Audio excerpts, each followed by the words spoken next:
Welcome to Geared for Growth. I'm your host, Mike Mortlock from MCG Quantity Surveyors. Today in this podcast, we're going to go a slightly different direction than we have in the last few episodes, or perhaps even the last 50 or so episodes. We're not talking to a property investment professional or a professional in the property space. We're talking to a property investor and someone that I would consider a property investment influencer who participates in a lot of the Facebook forums like Oz Property Investors and those sorts of things. We're talking with Jenny Mole, who is a property investor, and she shares her story about how she got involved in property, her story about becoming a single mother and continuing to hold a number of investment properties that were very highly leveraged, and how she actually continued to do that and further her property investment journey with private funding and development projects and all the things that she has been looking at over the last few years to look at her retirement goal and her future desired state. She gives some great advice at the end of this interview about how to decide what your goal is and how to design a pathway to get you there. And this is something that I think a lot of property investors can learn from. This is going to be a two-part series because there's just so much gold in hearing from Jen and her story. So without further ado, here's Jenny. Jenny Mole, thanks for joining me on Geared for Growth. Hey, Mike, how are you? I'm doing really well, and I'm very excited to have you on the show today because you're quite a different guest to the normal person that we have, which, let's be honest, is often a buyer's agent. And you're not a buyer's agent. You're actually a real person. Well, they are too, I guess. I was going to say, big shout out to all my vegan friends that I've called human or something. But your story is more about an individual as a property investor. Now, for people that haven't come across yourself before, how would you sort of put yourself in a box if you had to? In a box? Those that know me, I'm pretty crazy. So properties, working full time, solo parenting to a 4-year-old who's just as crazy as a mother. Life's pretty hectic. Now, you are crazy in all the ways that I think people are going to love. One of the ways that we really see your energy shining through is through the Oz Property Investors Facebook forum that you and I have both sort of had a bit to do with that forum over the years with interviews and that sort of stuff. And your passion for property has made you, in my view, a property investing influencer. Now, you always cringe when I say that term. But if there is a property investing influencer, you've got to be high up there on the list. Oh, well, influencer, I don't know. As long as people are getting some kind of inspiration or some kind of guidance or value, I guess, whatever label you want to put, Mike, I'll take it. But yeah, you're the only person that's ever said that to me. Well, I won't be the last, I can guarantee you. Let's talk a little bit about your story. Now, you mentioned that you're property obsessed. You've got a real clever financial brain. When we talk about your story, I suppose you were involved in property investing, but I think where the real inspirational stuff comes from, you're separating. You mentioned that you're looking after your 4-year-old as a single mother. Can you walk us through that time in your life? Where were you at with property and how did that sort of all go down to the point where you had to kind of really go for yourself and build for yourself? Well, basically, a lot of people know my story, but yeah, my daughter's dad and I bought 4 properties in 15 months leading up to when my daughter was born. So it was very quick, very rapid, and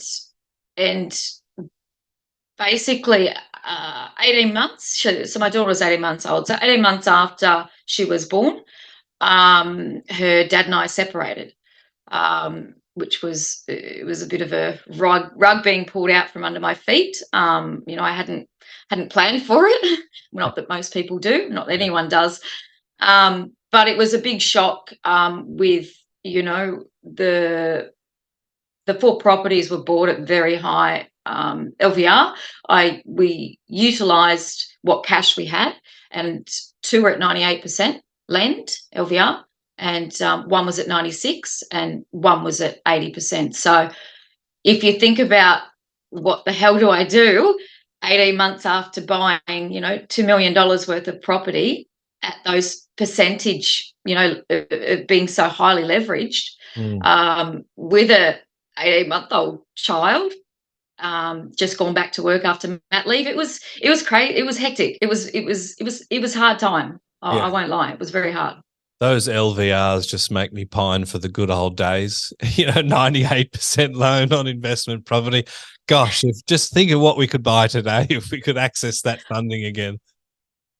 But everything changes, right? That's the Mm. point. So in that moment of time, I just looked at what I had, which was the cash, and the other thing I had, my daughter's dad and I had, were two good, solid, long-term PAYG jobs, Yep. and that's why we were able to utilize that. So it was basically, yeah, looking at, what's the best hand here. We can't do the LVRs today, maybe, but it doesn't change the fact that there's other things that can be utilized now, that maybe weren't back then, when the LVRs were easy. So there's always something. There's always an avenue to take, and options and opportunity that might not be there next year.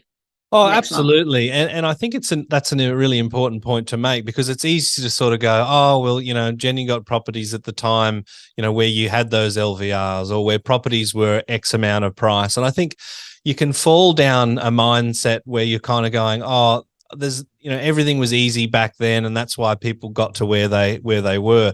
There was a huge amount of risks in buying something like that. You had to make sure it performed. You had to chip in out of your pocket to cover the shortfalls. And people that sort of saying, you can't do it today. Well, you might not be able to do it specifically the exact same way, but there's opportunities no matter what the interest rate, no matter how expensive purchase prices are, right? Absolutely. Absolutely. And it's just about seeing the opportunities that you have available, because everyone's different, right? Yeah. So somebody, for example, back then, that may have had a business, might not have been able to get 98% land Yes. LVRs. So it's about just basically looking at what you have available to utilize, and what's available being offered to you from the external environment, and maximizing the two in Now, any given moment. yeah, exactly. Exactly. The variables always change, but there's always opportunities out there. And we're going to talk about some recent opportunities that you've executed on as well. But talk us through those four properties, in a period of less than, well, just over a year, right? When people sort of say, oh, okay, we bought, my husband and I at the time bought four properties, we want to make sure that you're relatable, right? Because people just kind of go, oh, well, if they were able to do that, then there was something special. They were on $1 million, or something like that. Talk to us about the mindset behind that, and how you got to that position. And I think if you had done that at sort of 20 years old, there'd be some story of money sort of sent to you. But you were in your mid-30s and saved for quite a bit to be able to set yourself up by pulling the trigger on those properties, right? Yeah. So I wasn't a good saver. I was on low incomes for many years. So yes and no, if that makes sense. But I had the opportunity to live at home. That was a big one. But I also chose to live at home to save Yep. for the house, So that was a part, probably 2 years or so leading up to it. Yeah. So have I lost you, Mike? No, got you. No, good. So that was a big part of it too. But my daughter's dad did have a house that he sold, Yep. which we did utilize for the deposits. So, there's always something though. There's always something. Oh, I didn't have that. I didn't. But everyone always has something, right? Because I've Yeah. said that many a times too. I didn't have any.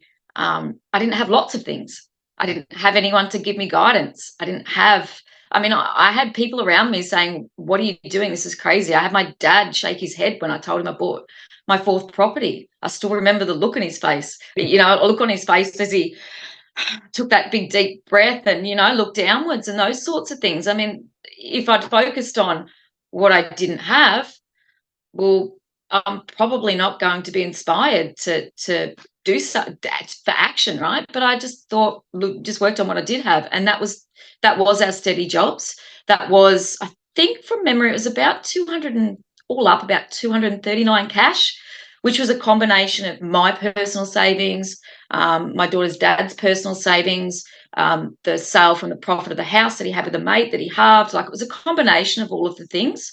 Mm. But it was recognizing that we didn't have a dependent.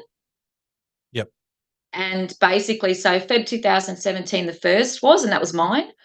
And then June or July, I think, we bought Manning Point, which was supposed to be a holiday house. It wasn't a great investment, but it's turned out to be one of the biggest growth ones. So go figure, right? Rent's fine too. And then I found out I was pregnant in the September of 2017, and then October we settled on Cardiff, and then we settled and moved into where I am now in my home in May. So 2 weeks, my daughter was 2 weeks old. So she lived in the hospital, Elmavale, which was my first one, grandparents' house for 2 nights, and then here in the first 2 weeks of her life, the poor darling. So Oh, she's moved around a little bit before she even knew what was happening. So I suppose, so that's the timeline anyway. So just to yeah. give the rough, Yeah, and the real kind of, I suppose, the Rubicon moment for you is at the separation where, basically there was obviously a negotiation around properties and cash and all those sorts of things, but you ended with those two of those 4 investment properties, but very, very highly leveraged as I presume the primary caregiver for your child as well, and having to negotiate. Well, what can I do? And I think, off air, we talked about how a lot of people would quite possibly have liquidated those properties to stop that debt sort of having to being over their head, to give them a little bit of breathing space to deal with the fact that their marriage has just ended, right? Because that's another thing that I think we're kind of glazing over, right? There's a lot of, emotional and psychological stuff that comes with a big thing like that happening in your life. But rather than that, you kind of changed sort of gears, and you didn't really stop. And as you said off air, as a property investor, we don't sell things, right? So you just found a way to make it work. The Geared for Growth Property Investing podcast is presented by our business, MCG Quantity Surveyors. If you're an investor or a property professional looking to get the best tax depreciation deductions for yourself or your clients, please get in touch with us at mcgqs.com.au. It's our mission to help as many property investors as we can to maximise their claims and maximise their property education as well. I'll tell you now, I remember my daughter's dad saying to me, "This is your empire," like, sign the paperwork, of course, but I remember him saying, "This is your empire, you can have it all." Yep. But I needed to find $100,000 to buy him out. Those properties have increased in that time. I just would have I should have robbed a bank. I should have found a way, honestly, but nonetheless, it shows you where my mindset's at, right? So as opposed to thinking, "Holy wow, I've got so much debt," and they were negatively geared at the time as well, highly leveraged, negatively geared, and instead of it considering, like, I didn't even consider selling. It wasn't an option. I'm considering how to keep all 4 of them. Yeah. You're trying to Like, think ways. Where do I get $100,000 so I own them all? I remember having several conversations with, how do I get $100,000, and I probably didn't pursue it enough. I probably just, and again, the emotional side of stuff too. So I think in the end where we ended up was reasonable, and we split them down the middle and kept 2 each. So. Yep. So you've got your daughter to look after, who's under 2 years old. You've got these negatively geared properties where you're actually having to chip in money just to keep them going. So how were you able to manage that situation? Was it a matter of just getting straight back to work just to be able to service those because you knew the long-term fundamentals were there? Well, straight back to work isn't a thing. Like, I'd already gone back to work. I'd had my maternity leave. Mm. So I was adjusting to going back to working full time. Yep. Um, uh, yeah, there was no, I didn't even have a sick day. It was just business it was just get on with life. Mm. Because what else do I do? Rock in the corner? I mean, yeah, I, I there's no other option. At the end of the day, I saw no other options than to just get on with life because it is what it is. And I mean, that might be 14 years of sitting on my psychologist's couch. I don't know. But I mean, it sounds like, oh, yeah, it's easy to say. And I remember at the time, I call it my crazy time. So even to my daughter's dad, I remember I was like super cray for like 2 months. Yeah. That was that period. I was crazy. I knew I was crazy. I Yeah. knew that I was irrational. I knew I was emotional. My logic brain was not in play. Mm. But my knowledge and my passion for property just didn't allow me to give up. Mm.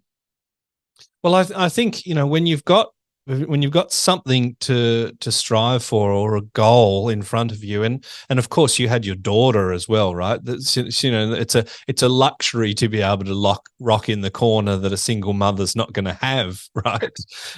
So of course you had that, but you had that dream and that goal of property, and you weren't done, right? And from then on you continued down that path. So talk us about that. Not only did you hold on to those properties, but that kind of wasn't enough for you, and you're still thinking about property today.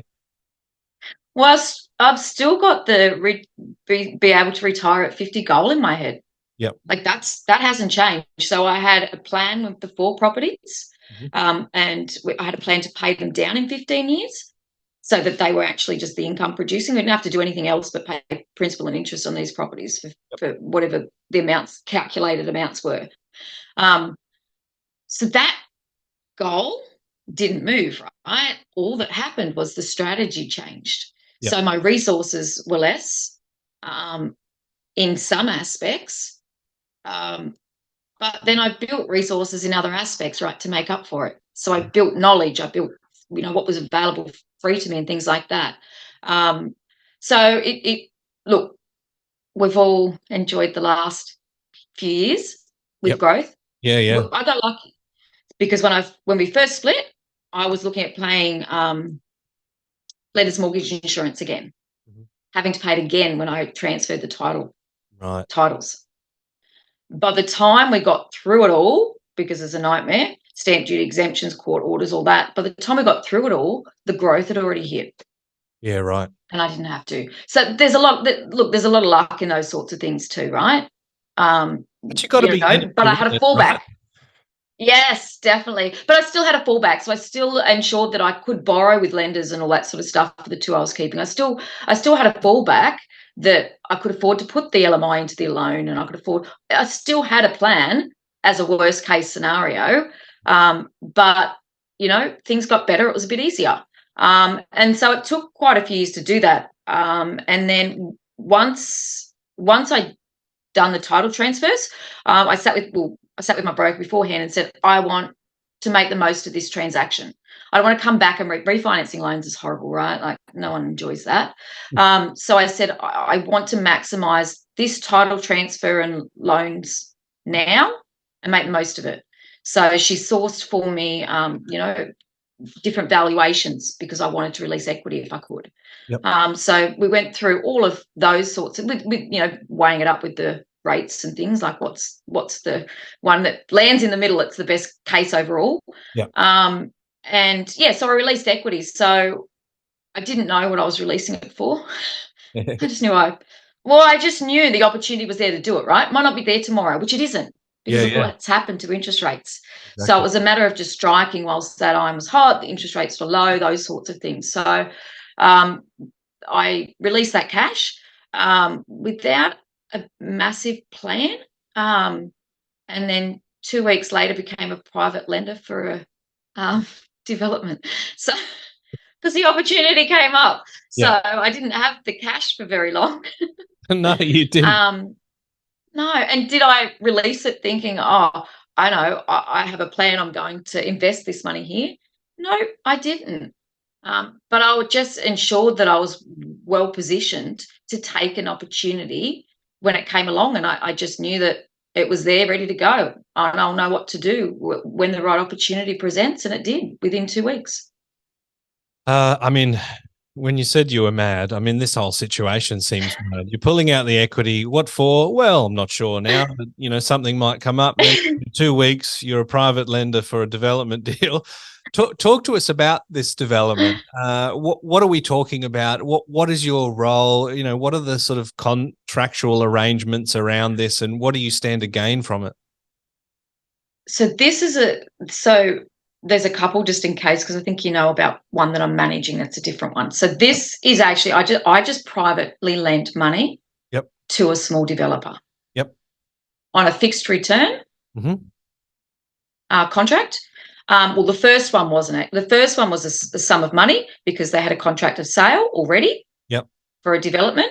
They'd sold the development, but the private lender that had gone in initially needed to be bought out. Yeah. Okay. So it was only 2 months. And so I negotiated rather than the per annum that was offered to me. I went back and negotiated and set a set amount that I wanted, because obviously you divide a per annum percentage by 12 and times it by the 2 months that it was going to actually be. Yeah. It's not a great deal of money. No. So I negotiated back on that, and got my money back 2 months later, and it made a very nice amount of money in that period. And then I think I then put it into privately lent it back to her for another development that we'd already planned on doing. Yep. Once it came back. How does an opportunity like that present itself to you? I mean, the amount of times developers have asked me to chip in a little bit of mezzanine funding to get a project across the line, I could count on, well, my elbow, right? So how did that come to pass for you? I've been following her for a few years online, and we chatted back and forth, and I watched her projects, and I watched how she broke it down, how she explained things, and I just look, I'm a gut feel person, right? So trust me, I've had plenty of people message me asking me to private lend for things, and I'm not interested. Yeah. It's a gut feel thing. So I knew the work that she did. I liked the small developments, and I just kind of trusted her. I'd seen her previous work. People spoke highly of her. And so I was just in one of her groups or something online, a small development group. Yep. Online. And so, when she just posted that she needed, believe it or not, the exact amount of money that I released. It was a sign that she was looking for that to basically, that's what she wanted. Contact her if anyone was interested. Yeah. And I'd already messaged her about maybe a property I was liking locally for development like a week prior or something. So it wasn't like we didn't chat. But we hadn't done business, basically. Yeah. So she just asked the question, and I jumped on it. Yeah. And there's opportunities like that around in all sorts of different Facebook groups, and I'm sure there's probably Reddit threads or wherever people connect, right? So those deals are there. And I suppose that you had a professional conveyancer or solicitor that drew that up for you, so you were completely confident in the risk reward and the protection ratio. Yeah. Yeah, so the contract, the contract had a few bits and pieces in there. I had a professional review it, but I didn't pay them I didn't engage their services. Right. Because it is a tricky one, right? Yep. At the end of the day, and I'm not making a lot of money in this 2-month deal. I'm not making $50,000. Am I going to spend $3,000 on it to a solicitor to review a contract? So I kind of used my personal people that, professionals that know me personally, and just sort of said, like, what do you think? Is there any big things in here? Yep. I don't feel I'm missing something. But I mean, at the end of the day, I've also, in career, I wasn't new to contracts, right? Like I was a cost controller for a $7.8 billion project. Yeah. I've seen contracts, I've seen, so I'm not saying I know what I'm doing, but I'm just saying I wasn't completely green, I guess, in looking at a contract and being able to understand the wording and those sorts of things. All right, so we're going to wrap the episode up now, Jenny, before you share any more of your gold. Thank you very much for your help in part 1 of this 2-part series. We just realised there was so much gold that we needed to split this into 2. So stay tuned, and next week we'll be sharing part 2 of Jenny's story. Thanks for joining us.